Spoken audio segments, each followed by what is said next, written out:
Welcome to the very last session here at COP26 from the Swedish Pavilion. Pioneer the possibility has been the theme out through the 2 weeks. And we have been able to have a lot of interesting discussions from this stage. We have had CEOs of global companies showcasing how important it is to collaborate, how important it is to take action, and the understanding of the severeness of the situation. We have addressed, of course, not just that we need to reduce the use of fossil fuels, but also we have been able to talk a lot about how the other 50% that have not been talked about that much before now suddenly has become an important thing. And that is, of course, how we'll be able to then create circular material flows. Because what we know is that 50% of the carbon emissions comes from when we are digging up materials from the bedrock. But as much as 90% of the problems comes from and from the same situation when it comes to diversity, biodiversity, and also water stress. So creating circular material flows will not only support the reduction of carbon emissions. From Ragn-Sells side, I'm Per Larssons, Director of Sustainability, and I will be moderating this session. But from our side, we have been able to demonstrate several material flows out through the 2 weeks. And I will mention one of them that definitely has a potential if you can add recycling quotas when you use them. And this is phosphorus. On Tuesday, we had a session at the Nordic Ministers' Council, where we also had the Minister of Agriculture from Denmark participating and saying how important it is. One of the big challenges, though, with many of the circular material flows is that you're not allowed to use them because today's legislation are linear. It means that we are, today we based everything on origin and not quality. And in this session now today, we will talk about that. We'll talk about how we can create circular material flows and how recycling quotas might be one of the solutions in the toolbox. Today's lunch seminar, that was the second last session here, we focusing on public procurement. And we saw how City of Stockholm is a role model for not just Sweden, but for, I would say, all capitals or all cities around the world. Their ambition is to make sure that we can create circular material flows when we are constructing or renovating buildings. And here they have really put a very strong circular agenda on the table.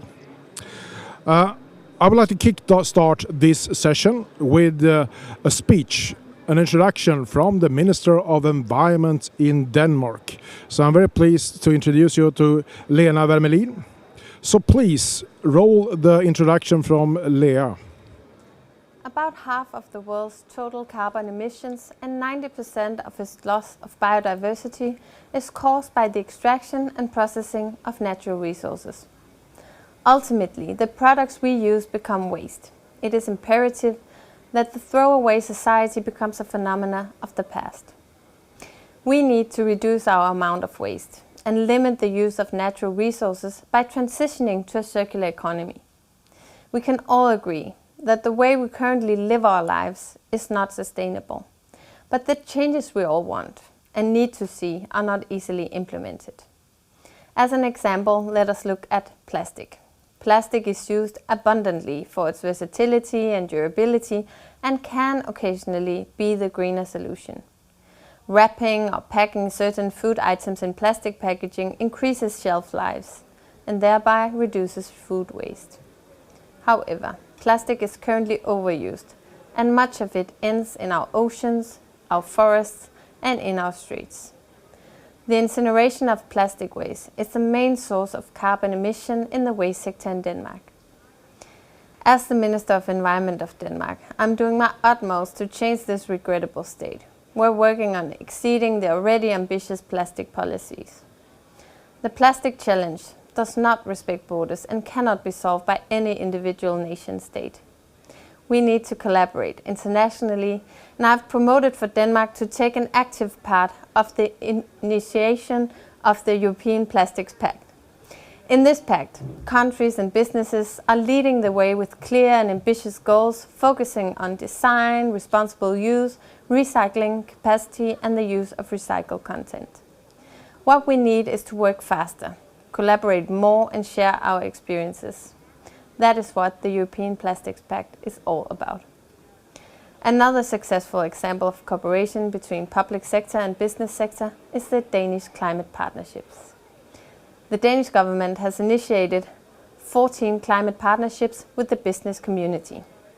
The purpose of the partnerships was to establish a 2030 vision for the sector's contribution to the national target of 70% carbon reduction. My vision is for Denmark to be a front-runner in finding solutions for sustainable transition of our society.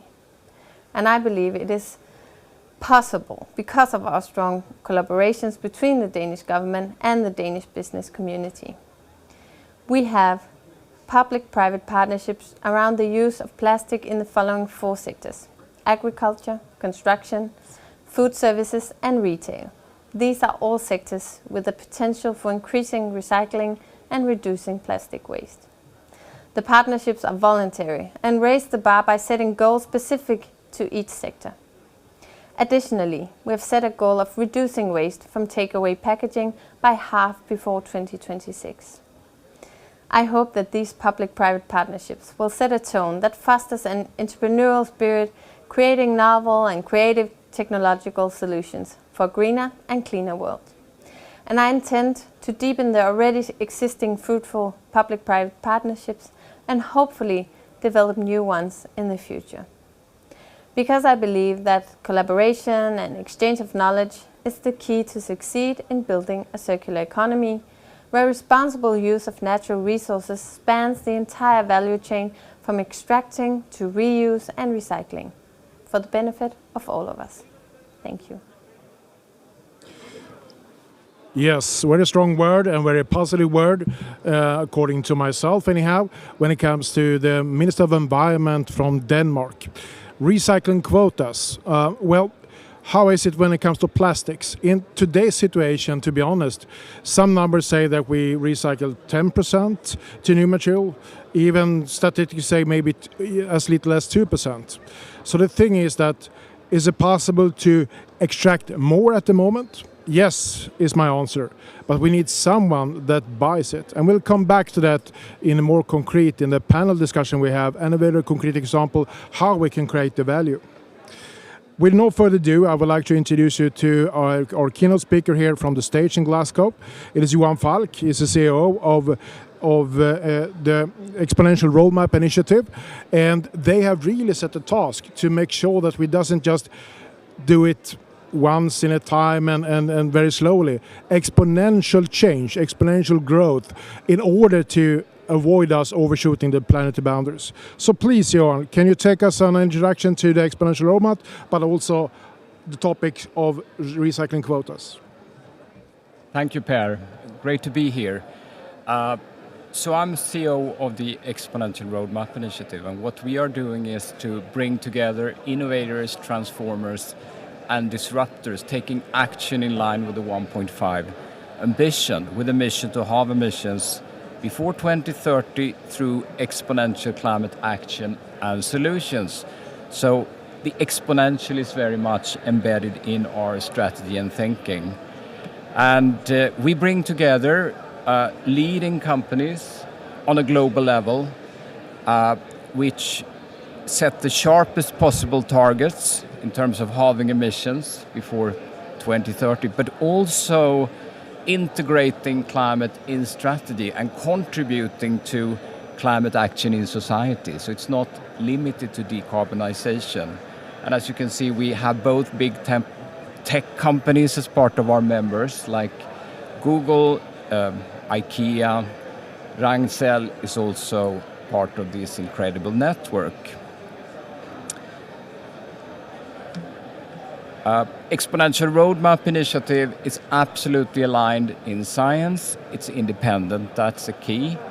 And the starting point from a scientific viewpoint is really the carbon law. From a global perspective, science is absolutely clear. We need to halve emissions every decade and at the same time protect and restore nature. So this is a guiding principle that we have to all aim for and direct our strategies towards. Like 3 years ago, we then asked ourselves, do the solutions exist to make the halving by 2030? Because just to be clear, 2050 is important, but what is absolutely essential is we now have all focus on the first halving by 2030. It doesn't matter what we do in the long term, we need to direct all our actions up to 2030. And we launched that report in 2018, as you know, Per, and that actually shows that the solutions, in our view, do exist to halve by 2030, but it has to happen in parallel in all sectors, energy industry, buildings, transport, and food and land. So we cannot do it sequentially. And in that report, we sort of identified 36 solutions which could take us to the first halving. And as you can see, in energy, we're talking, of course, about switching to solar and wind, and in transportation, it's about electrification, mobility as a service, and more biking and public transportation. But if we zoom in a little bit on the industry segment, as you can see, which is a very large part of the pot which we need to address, material recirculation and circularity is a significant part. And a key point from this report is that to have a chance to halve by 2030, we need to scale these solutions exponentially, not in a linear fashion. So that's absolutely essentially, and that won't happen automatically. So what is needed, what will accelerate these solutions? Well, it's about climate leadership from companies and different actors. It's about strong finance, to allocate finance towards these solutions. It's about applying innovation and technology, not at least digital technologies, to scale them. And finally, it's about sharp policy. If we can combine these forces, it's achievable, but we have to work on all these four levers in parallel. That is essential. So to sort of wrap up a little bit and to connect to what we heard before here, I do think that for material recirculation, we need much stronger policies. That's absolutely necessary. And that's most probably one of the blockers that has to be removed to unleash the innovation. And as was highlighted, the quotas and procurement, highly interesting and probably good strategies. The other thing is to succeed, we're talking climate leadership, and that has to be done through the value chain. We need to collaborate through the value chain with the leading suppliers, the leading customers, and the leading users. Has to come together, the ones with a strong ambition, and drive innovation. And thirdly, I like to say, how we think on the problem is important, and I would state that we need to think big and think about the scaling from the beginning. Think big about the exponential scaling, but start small to be able to prove what is achievable and scale as fast as possible. Thank you, Per. Good, thank you. Thank you. I can give you one question to reflect on. When Yes. I talked in my introduction about the 50% of the carbon emissions that comes from extracting raw material, but at the same time it affects 90% of the biodiversity challenge, but also the water stress. What are your reactions when you hear that? My reaction is that we do have incredible strong focus on the energy transformation and transport transformation. We do understand that, business understand it, politicians understand it. I also think we start to get a focus on protection of nature and the transformation we need in terms of healthy diets. But we now need the same type of strong focus on shifting to a circular economy, as far as I see it. And we need to make it easier to understand what that is, because circular can't be like a buzzword. It's actually to moving towards 100% circular material flows and make that absolutely concrete. And when it comes to things and stuff, we also need to bring them into circular models. So I would say we need all to work on getting that transformation up on the same level by next year. Okay, that was a strong ambition. Next year it will not happen, but we might have one example or two that we can see going forward. Okay, thank you, Johan. I like to stay on the stage and take part in the panel discussion.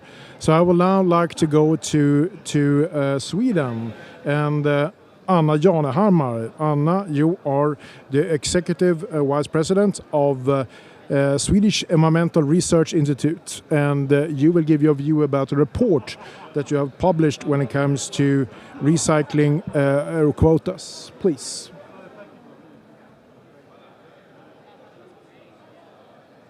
I think the discussion will be really interesting soon in the panel as well. And actually, we did this report already last year, so it's not completely new. But I think it's good that it comes out now in open air when this is so high on the agenda. We have conducted a research program for more effective policies for resource-efficient recycling and reduction of especially construction and demolition waste, because the construction sector produces a lot of waste, and that is a sector that is also using a lot of fossil fuels and fossil resources and creating a lot of CO2 emissions. So it makes sense to work with this sector a lot. And as we see for the construction sector today, there is 50% the waste is 50% used today, but it's not actually reused. It's only 5% that is high quality reuse. The rest is mainly used for low quality reasons or for energy purpose. So you can't say that it's circular at all. So we need to work in a new efficient way in the future. Also, the construction sector uses 20% of the plastics. So, I mean, if we want to solve the plastic recycling, we also have to work with the construction sector. And at IVL, we do a lot of life cycle assessments, and we have also stated that for new buildings, the climate impact is mainly for the construction materials. So 50% of the CO2 emissions comes from the manufacturing of the materials. So materials is really crucial. And the construction sector has now set a goal to have the CO2 emissions until 2030. And we will have a law in 1st of January to start to measure the climate impact from the construction. And then we also have to measure the materials climate impact. So this will be really high on the agenda, and circular flows is definitely a solution that we can will have an impact or lower the CO2 emissions.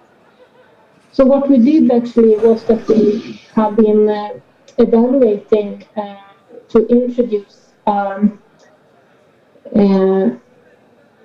circular quota obligation for building materials in general. And we think this is a good way to get the same flow when it comes to circular materials that we have for now for the climate issue. With this circular quota on building materials in general, it's technique neutral, so it also emphasizes innovations. And we think this is good to start with a very low percentage, but then it will actually create a big market because the construction sector uses a lot of materials. And then gradually you can increase the quota and And the market and the innovation can follow the development. So because of course you have to have the innovations, you have to have the technologies, but you have to start this. And for now, up until now, to handle the circular flows, the regulation is only focusing on the end of life of the materials, about how to sort it better, how to try to do material recycling. But in fact, there is no high quality use of many of these material resources that is sorted out and reused.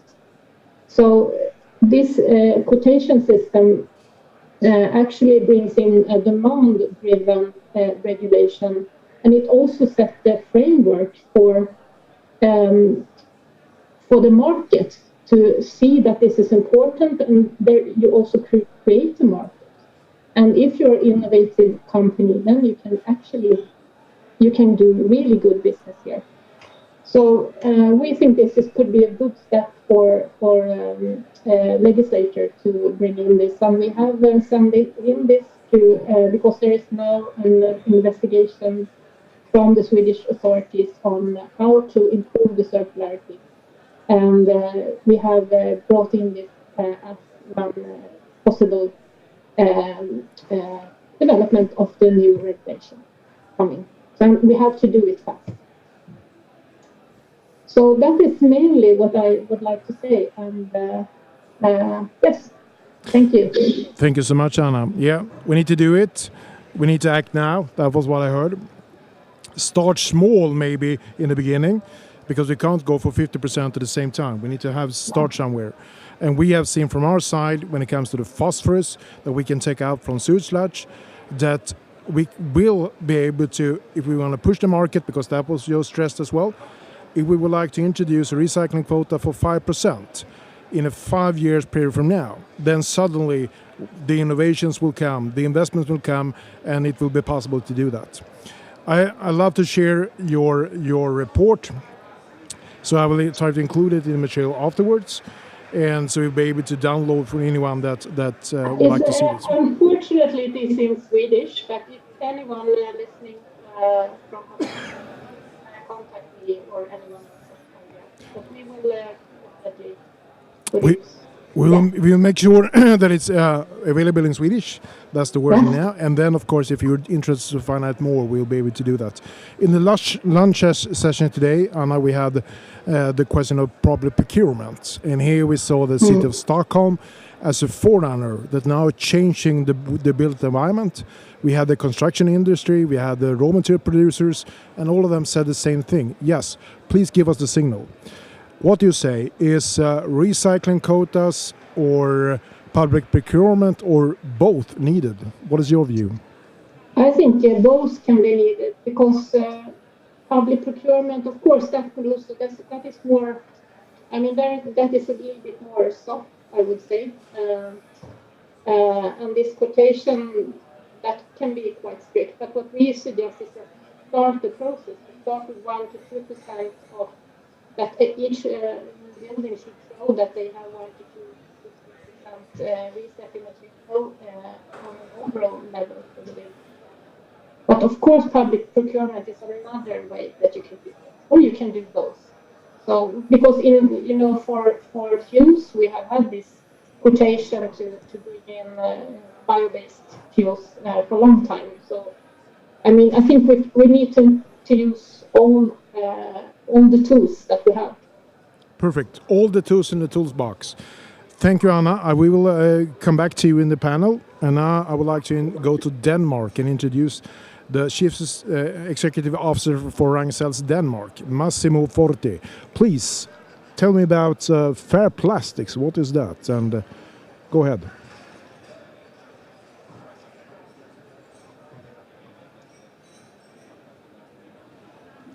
On mute. Hello, Per. Thanks a lot for giving me the chance to present the Fair Plastic campaign. As I would like, as we spoke, we have a movie that I would like to show to introduce the fair plastic before, and then afterward, I will tell you why we have felt that we need actually to make this awareness campaign. Perfect. So please. I think we start with the film then, the Fair Plastics film. So please. 50% of plastic packaging must be recycled by 2025. Since day one, the linear economy has postponed the very consequences of our plastic production and handling, leaving us with a mountain of problems. Of all the plastics ever produced, we have only managed to recycle 9%. 12% is incinerated. The rest is left behind somewhere. And the mountain is growing, with an expected doubling of plastic usage within the next 30 years. In Denmark, 30% of all plastic waste is recycled. It's clean and uniform types of plastic waste that has been recycled in solid processes for decades. It's all good, but it's clearly not the answer to the plastic plague. The vast majority of the global plastic waste is mixed and dirty. Only few wants to touch it, and with good reason. The linear economy has made it unprofitable to recycle. Instead, we let our beloved Earth pay for the enormous consequences. In the EU, the total demand for recycled plastic is less than 10%. And guess from which source? That's not fair. We have to ask ourselves, where would all the remaining plastic waste end up if we also demanded these resources to be used in the new plastic products? There is no need to throw money into the ocean or burn great resources. Fair Plastic is a mechanical recycling of these untapped resources. And with strong partnerships and value chains, we can ensure a safe way back for these resources into all kinds of new plastic products.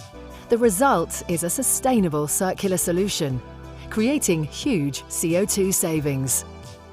But the effort is worthless without your demand of this recycled plastic. In fact, there's no point in collecting or sorting plastic waste at all if it only leads to a dead end. Don't be the missing link in the crucial circular process. The challenges we've created together, we must also solve together. Ask for Fair Plastic today and buy your own plastic waste. Again, and again, and again. Avoid digging up oil is the answer, but please tell me more about this, Massimo, and why doesn't it happen? Because that is something that you started to talk about. Yes, exactly. First of all, I would like to mention again, this video has been made as an awareness campaign, and we figure out that it's actually, when we talk about recycling of plastic, then we normally talk about the recycling of the good qualities, and we figure out that there is a lot of confusion. So we decided to say, okay, we need a name to explain to everybody that the difficult fractions to recycle are actually the high volumes. And that's why the Fair Plastic campaign. Today we know that mechanical recycling of plastic save approximately, for each tons, approximately 2 tons of CO2 emissions compared to incinerations. So the impact is huge. And then, Per, you asked correctly why we don't do it, because it sounds obvious that, of course, we have to do it. But as we can see by now, we can see there are 2 main reasons. One is that we need a paradigm shift. So far, we live in a linear economy. We know the plastic sector has always, or the plastic industry, is motivating in producing new plastic. That's what they live off, and that's what they put in the market. And they have only seen the recycler more as a competitor, or maybe we should say the recycler has seen the plastic industry as a competitor. So in this paradigm shift that we really hope to achieve, we need to actually understand that we are not competitors, but we are like dependent from each other in order to make new products containing the recycled quantity as well. Secondly, in order to achieve a higher recycling demand, we have to find a new model, a new economically sustainable model, as well as environmentally sustainable model. We have all data shows that environmentally, yes, is a very sustainable model. When it comes to the economy part, is unfortunately not sustainable yet. As it is today, the recycling of plastic is very dependent from the price of the virgin oil or the raw oil. So and the cost for recycling plastic are very, so to say, fixed. So they are not as fluctuant as it is for the virgin plastic. So we have to find, and now I could hear before from you, Anna, you had a term called the circular quota. We have to find a way to see, okay, how can we add the value to all the used plastic so that there is an economical incentive to recycle it. Try to imagine if the used plastic had a value, nobody will throw it out. So that will be automatically the way to make sure that there are some system collecting it and making sure that it can be reused again and again. So how to achieve that? Yes, fortunately, we heard from Minister of Environment in Denmark. There are a lot of initiatives. There are initiatives on a European level. There are initiatives locally in Denmark, and for sure I imagine in most of the European countries. But these initiatives, they need to be related to economical subsidies. We know from Denmark very good examples where in the beginning we have been subsidizing like the production of windmills energy in Denmark, and now is a very sustainable business. But to start it, we have to find a model to support it. So far, it's not found yet. I hope that maybe the dialogue that we have afterwards in the panel discussion will maybe help to start this dialogue. So sharp policy, that is my final comment. Thank you, Massimo. And what we did hear from Anna also was that 50% of the plastics use are from the construction sector, and they need to change, was also what I heard from Anna.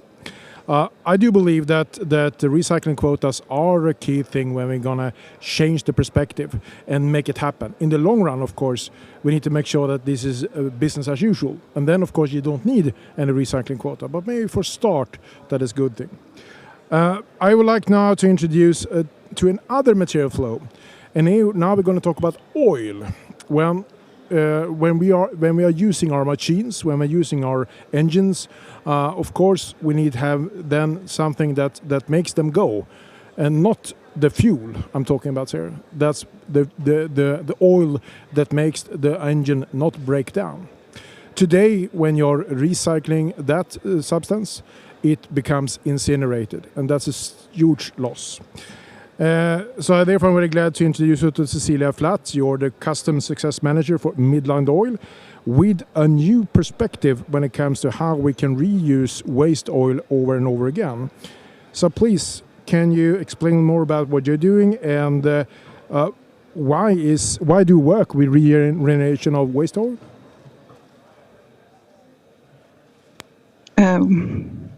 Our company think it's very important to know that our products that we use come back in the cycle, and we can reuse it again. And we start with this regeneration of waste oil in 2004. We were the first oil company to do that. Some competitors did not like our action, but we got very good feedbacks from our customers and from the market in general. And we often told environment was not a core value in selling cars or service. But as we being a new brand name in the market, it came natural to look at this area with a new perspective, because we think it's important. And we use oils of good quality, so we have the possibility to use this regeneration or recycling of our products. And one question I do have: what do the customers say? What do they think? Because now we're talking about they used to have oil and you should pump it up from under the Saudi Arabian desert, and suddenly you come with something that has been used again. Yes. Our customers, they believe it's a good, serious way to work. It was important for us to certify our workshops with that work with the regeneration and recycling of our products. And it gave them a possibility to also inform and market it towards their customers. And I think it's a good feeling for them to know we doesn't only burn the oil, it will be reused. It can be gear oils or other oils that can be used. I know that the corona situation made a problem to get also deliveries of oil, and that had been maybe changed some of the customers to understand that and try to use it and seen that they are really high quality.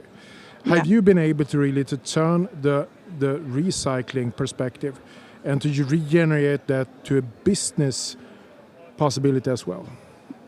Up till now, we have not been able to turn the recycling or regeneration into a business asset.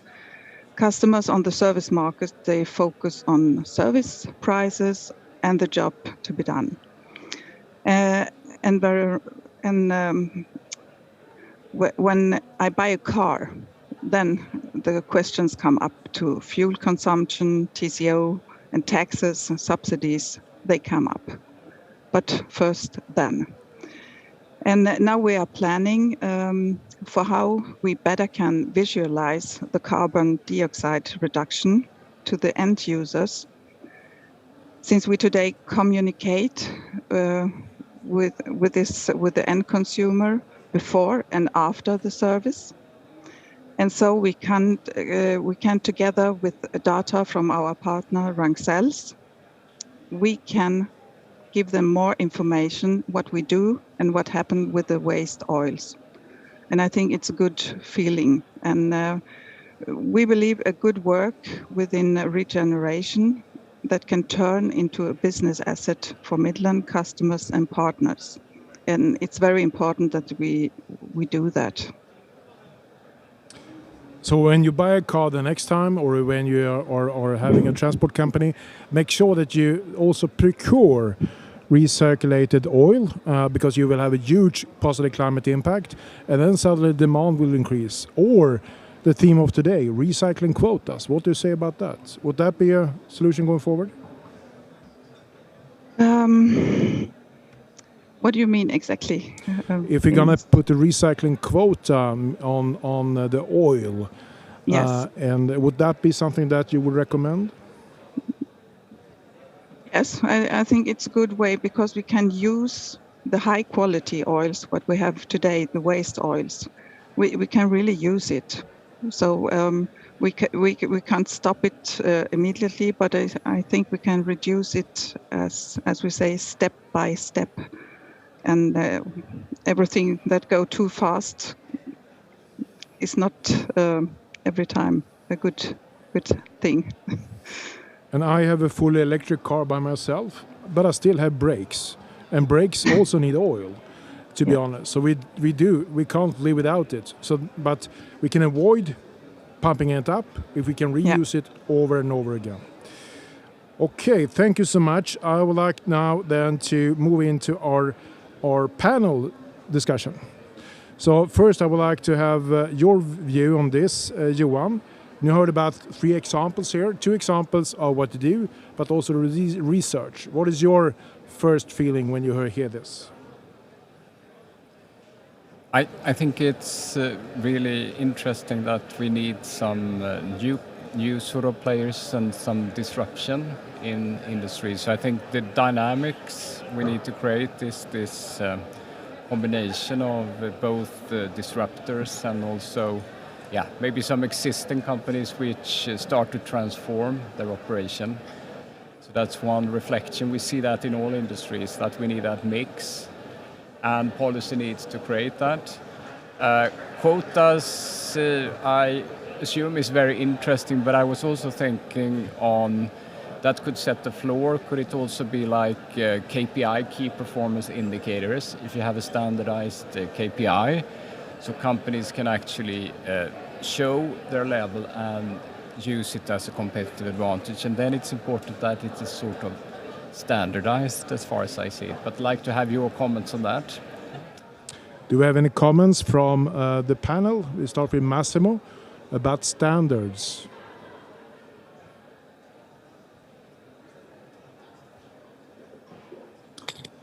A standard to measure the value of circularity. Yes, for sure. A standard to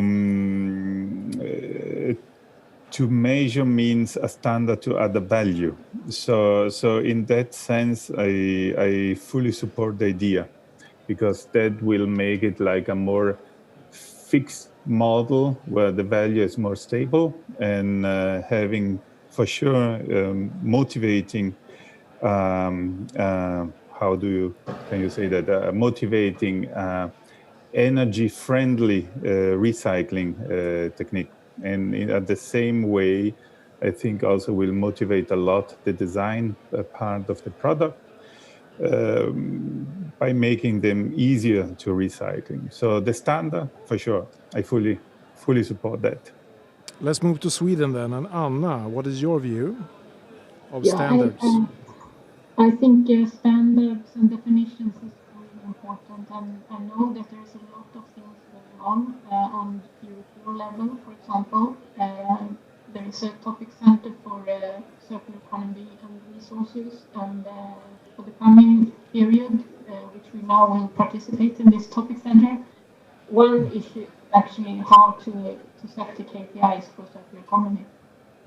Because you have to have, I mean, it's the same with the climate issue, but you need to have quite good framework and how to measure, so it doesn't become a greenwash. You want to show the real impact that you provide as a supplier or a manufacturer.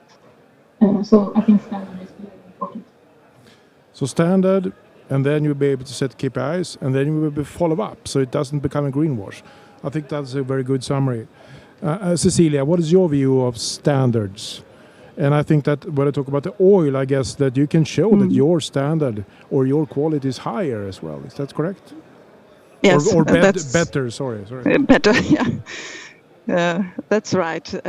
We have base oils of very high quality, and thereof our products also have a very high level. And because of that, normally we can reuse the oil, and that's good. And I think standards or frameworks or everything, it's good for everybody that we know what we should do.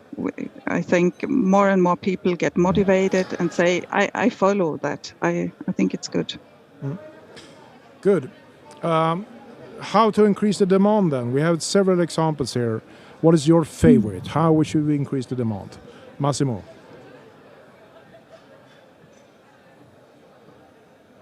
Yes, awareness. I always like to use the example when it comes to plastic, and when we talk about this Fair Plastic campaign again. I really like the example that all of us, we are very good in sorting plastic at home. We are very good in having an opinion about how important it is sorting of waste, and we see sorting of waste as an important part of saving our climate. When then we go to a shop and we have to buy a toilet brush, then we look at the price. Then we say, oh, is it €1 and it's made by virgin material in China, or it is made by recycled material and maybe costs €1.10. Then we completely forget about how important it was for us to sort correctly at home. So awareness, in my opinion, in explaining exactly that how important it is that we as consumer are often the missing link. So that, in my opinion, extremely important. Sharing knowledge is something that we from Ragn-Sells try to do, because we also believe that creating awareness is something that is key going forward. And then, of course, we need to have companies, cities, countries to then make the right policies in place. Anna, just very briefly, what is your favorite out of those? What will be to increase the demand of those? I mean, I think regulators need to set the framework so that the market can start to deliver on the circular economy. Because of course we as consumers should be more aware, and that is also important, but somehow the price is too high for recycled material, and virgin material the price for virgin material is too low. And we need to get the innovation started for more circular processes. So we need to start, we must create the market, and it needs to be profitable for companies. They need to still deliver the result in order to make investments and research and innovation in their companies. So it must come together. It's both the regulators, the politicians, they must set the framework, the market frames, and then the business sector, they are creative. They can start to innovate and bring forward their very good products, as you have done, Cecilia. Perfect. We need to create a market. We totally agree. I pump into the next question, and when it comes to then the need of change regulations, is it regulations, is it a standard, or what is that the politicians should focus on? Can we have someone here? Massimo, you'll start again. Yes, thanks, Per. Regulation, for sure. Regulation when it comes to recycling, in my opinion, there needs to be a mandatory requirement of recycling of material in each public tender, and generally in all the products that put in the market where recycled material is possible to put in. And saying that, I also would like, is a process and is a journey. And what I'm wondering of, we talked a lot about putting like plastic in packaging, in food packaging, recycled plastic. And that's actually the most ambitious one. Because of traceability, which makes it extremely difficult to achieve. So, in my opinion, we need some regulatory with focus on the right place where it's actually economically sustainable to achieve from the beginning, and then increase the ambitions level over the time. And then, in that sense, maybe coming over some few years to the food packaging also as a place to work very actively into. We heard from the minister about the ambitions to set recycling quotas on a voluntary scale at the moment. So, but what do you say, Massimo? When will it be mandatory? It will be mandatory, depend from 2025, and then latest from 2030, depends on which of the two regulations or what quota need to be achieved. But if it is only the 30%, then will be 2025. That's very good news. And that was also from the lunch session today. We saw that we need to set the bar. We need to understand how high we're going to jump. And it's good to set high levels if we have some years to come. Then it is possible to do something. Please, Johan, can you reflect on that one when it comes to the change of regulations or legislation, or how should we do it? Yeah, I also think from a consumer perspective, simplicity is really important, and also talking about marketing claims, because there's been a lot of discussion, how can we compare different marketing claims? So if you think about this product, so just a statement, if you could have a sort of required disclosure, a disclosure how much would be recirculated material in these products, and then you need to follow, of course, a particular standard, how you do it. Then you will create the possibility for companies to use it as a competitive advantage, but also to set requirements, as far as I see it. So I think that is interesting to get your opinion on. So mandatory disclosure of a percentage according to a standard which is very simple to understand. The second thing is what we see in all type of areas, whether it's electrical vehicles or steel or so, is that we need to rebalance the pricing difference in the beginning when we scale a new solution. So we need a type of bonus-malus system, basically in all industries, and the bonus will be most important in the beginning, of course. When you come to a higher rate, you, in my opinion, should have that shift of bonus-malus. So the question is also, could that be applied? You definitely need these very strong investments in order to outbalance the price difference, because we have such a small volume of all these new green solutions in the beginning. So it's an absolute requirement, as I see it, in order to get the economy in these solutions. But your comments on that? We'll take that in the end in my concluding remarks. I do have a quality question, and I would like to then address both Massimo and Cecilia. The quality of the secondary resources. You'll start with Massimo. I know that you have developed a solution where we can bring back plastics that has really not been able to take back again. What are the challenges or possibilities, and how do you do it? Per, I don't think we have time to explain all the challenges that we have had on doing that. Anyhow, it's technically is recycling of plastic. We have succeeded the Fair Plastic campaign, where we have been able to take this very dirty plastic that normally was just burned and make new products out of that. Yes, that was possible. A lot of effort, and not only from us, in order to make a quality that is usable, but the efforts, they are also from the plastic producer or the packaging producer afterwards, or producer of not only packaging, also other products. Because working with second raw material is more challenging than working with a chemical produced or virgin material of any kind. And that's, I think, is mainly when it comes to plastic, because I think when it comes to the other waste streams, it's actually easier to work with recycled material. When it comes to plastic, is very, very difficult, at least with this very dirty quality. But I really support Johan comment before when he said a mandatory requirement of level of recycled material in each product.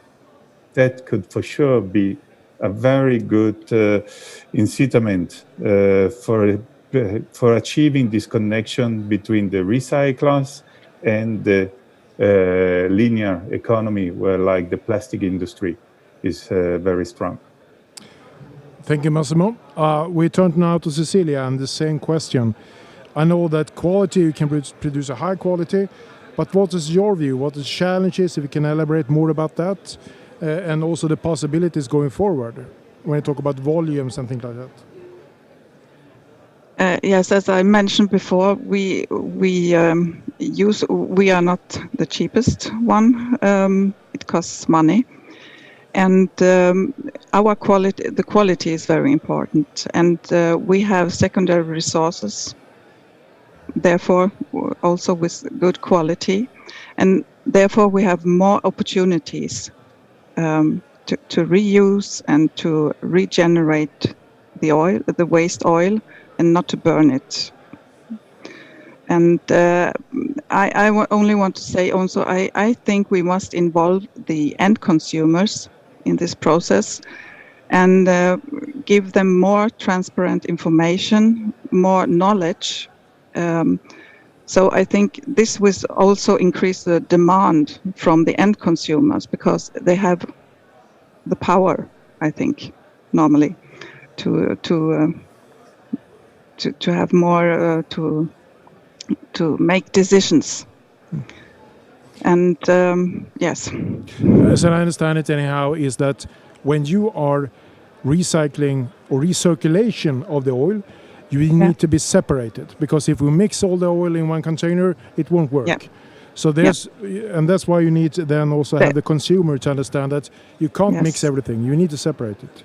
Yes, that's right. And it's also a challenge that we really can reassure that the good oil is used in one and not everything is mixed up, as I said. But nowadays we work with Ragn-Sells, and we have a good, I think it's a good work, but it's still a lot to do, and we are first in the beginning, I think. And as I understand, the carbon savings are heard as a number of over 90%. Is that correct? When you have the, I don't have the exactly, but I think it's like that. Yeah. Okay, we are running out of time. So very briefly, what is your tip now for the COP26 audience and for the viewers at home? What should we do? We start with Johan. 30 seconds. Well, as a consumer, we can of course become more conscious, because every time we buy something, we vote for the future. That is how it works. So that's so incredibly important as far as I see it. The second thing I would like to say is, well, we all need to work on the narrative, moving away from the term waste. Nature doesn't have any waste. Everything is circular in nature. So if we together start to change that narrative, and we can all contribute in that, that will be so important. We only need the right tool to sort out it, then it's resources, to be honest. Okay, Massimo, your 30 seconds. Yes, I would say firstly, the consumer, they play an important role. They have to increase demand generally on circularity. And secondly, we need really sharp policy supporting circularity, either by demanding recycling quota or by subsidizing several projects. Good. Cecilia? I think the politics need to deliver frameworks for what we do. And as Massimo said, the end consumer, they are very important. And we must look at everything as it's global. We can't work alone in one country. We must work together with everybody, with experts, politicians, companies, everybody. The carbon challenge is not a local thing, it's a global thing. Good. Yeah. Anna, your 30 seconds. Yes, I think there is a broken chain that the producer responsibility. Old packaging materials should be reused and recycled, but there are so many broken chains. The framework must strengthen the chain so it's actually recycled. And then I agree with all of you that the awareness as consumers to understand that even though we buy a product and it says it's recyclable, maybe it's not recyclable because it's only produced by one material, so it's not at all circular. But I don't think most of my friends they don't know this. They think when they sort things in their waste, they think it will be recycled, but they never ask themselves when they buy a new product that it's only made from virgin materials. So, yeah. Good. So we now are in the end of the very last session at COP26 from the Business Sweden's pavilion or Swedish pavilion. Pioneer the possible, pioneer the fossil free. We have now seen 2 concrete examples that it's possible to do tomorrow. So what's happened at the COP should not stay at the COP. We will definitely be able to support you if you have any questions afterwards, how it's done, how it can be done going forward, and please follow the Danish example. Set a bar, making sure that recycling quotas are included in each national strategy, and don't wait. Thank you so much from Business Sweden's panel pavilion here in Glasgow at COP26.